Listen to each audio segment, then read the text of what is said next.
Happy Friday, everyone. What you have in front is the Tamiya Striker. I'm not going to talk about this Tamiya Striker because I've talked about this briefly before. What I picked up last weekend is the Tamiya Striker that is inside the box. I thought I would show you the box. I think it's very interesting by itself. Now, Tamiya Striker has been released in 1987. As you can see in a moment on the box, right here, 1987. Quite an interesting buggy. It is in entry level, maybe the same class as the Grasshopper 2. It's definitely a little more advanced than the Grasshopper itself due to the suspension independent. And it is entry level, but I think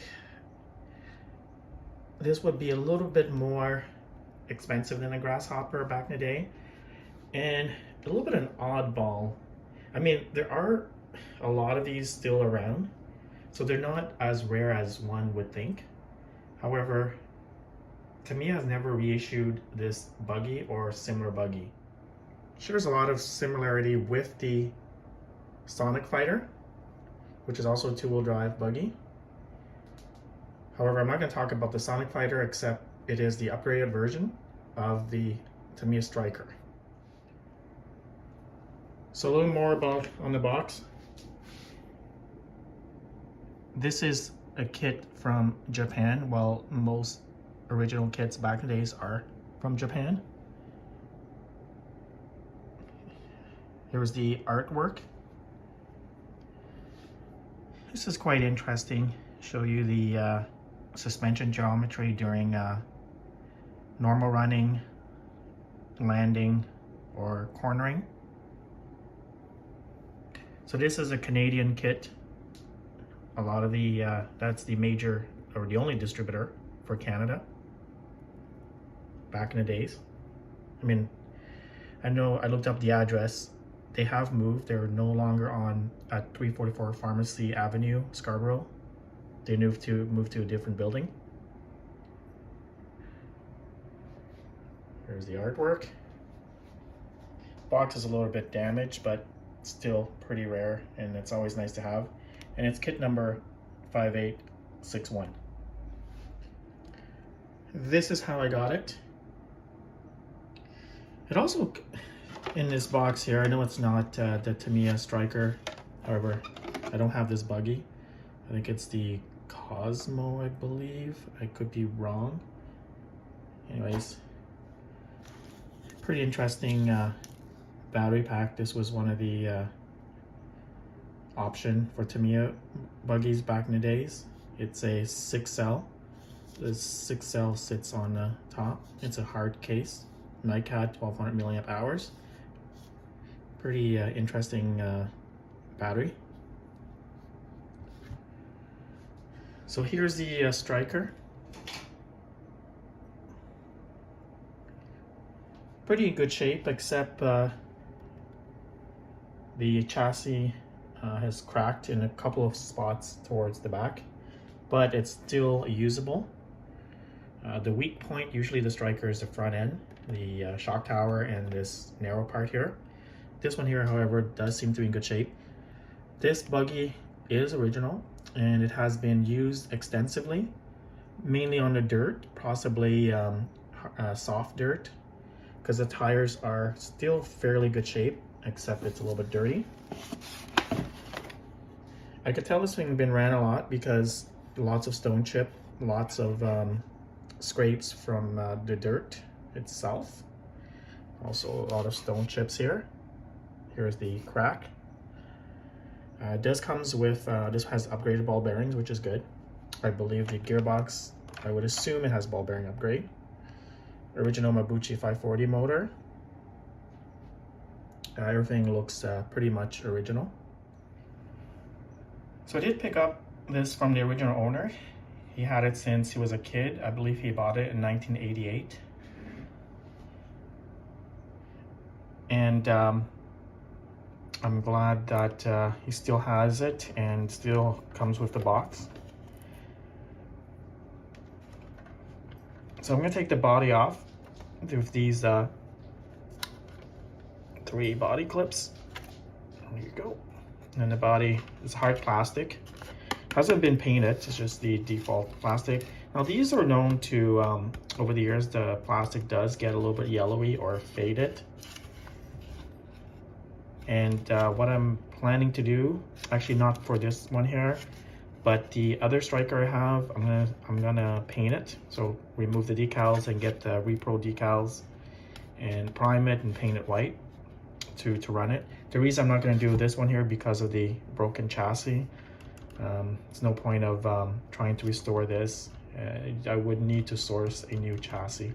However, see that where that's broken here, there will be, of course, some compromise in the structure of this one here, but I think it can still be a runner. I'm probably gonna run it until it breaks, or trying to reinforce it before I run it. Or if it does break, I'll try to source a body online. I'm sure some people already have it kicking around. So this is as received condition minus the servos. The original owner decided to take the radio off to use it on another vehicle. So when I got it, it didn't come with the servo, which is fine because I got tons servos kicking around. So this is the receiver battery that you would run back in the days for the mechanical speed controller and steering servo. So I'm quite pleased with the condition of this buggy.